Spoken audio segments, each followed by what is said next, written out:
talk about it with anyone. But the gemstone around Clara's heart always shone when she was full of joy. It would shine so brightly that it lit up the whole room through her clothes. Hugo could not bear it. He hated for Clara to be happy, and he despised the light even more. One day, when she was very small, Hugo punished Clara so harshly for it that she lost all her joy, and a thick crust formed around the gemstone. Since then, it remained dark in her heart. No one ever saw the glow again. But at least Clara did not have to endure any more punishments as cruel as that one. "Come on, or I will think of a new punishment for you," Hugo threatened, clenching his fist. And so Clara began, quiet as a mouse, singing the only song she knew. It's a big, big world, and I am only a small cockroach. I dream of a life so pearled. Maybe one day I'll go there in a stagecoach. Then I'll spread my wings and fly. "Then I'll beat your bottom till you cry," Hugo interrupted, to the loud laughter of his company. "What a shame." Hugo settled back into his throne, which was carved of old, roughly hewn tree trunks, and threw both legs on the table so that the plates and cups bounced a little. "No wonder your father did not want you. You can't do anything. You're ugly, and your voice is terrible. You were very lucky that I took pity on you and took you in. Otherwise, you will be living in a stable. And now, don't disturb our beautiful party any further. Get to work, you useless good-for-nothing." The musicians resumed playing, and the robbers continued to celebrate as if nothing had happened. Clara, however, began to cry. Wiping her nose, she ran off. She wanted to be far away and alone.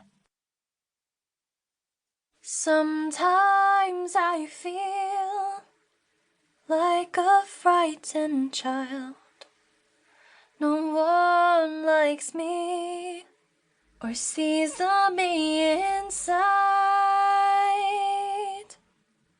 Most of the time I feel lonely and alone, far away from home,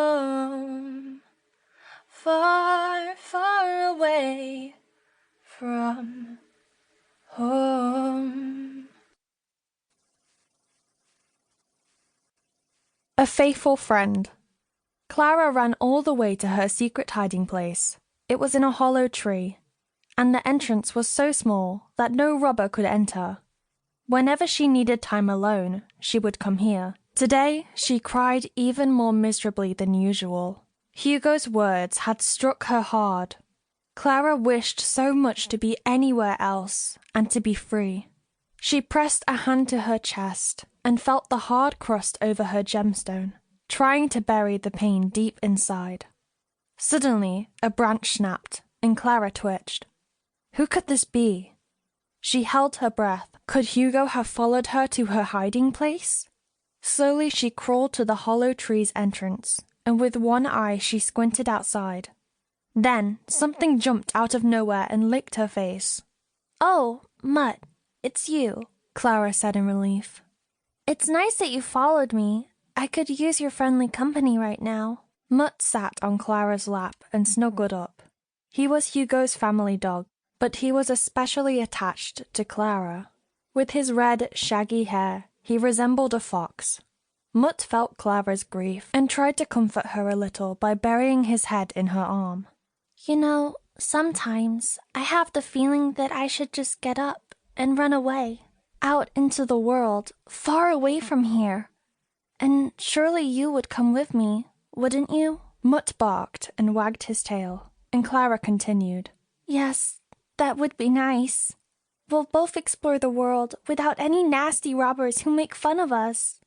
But I'm too small and too weak for the big world out there. I'm too scared. That's why I'll probably stay here forever."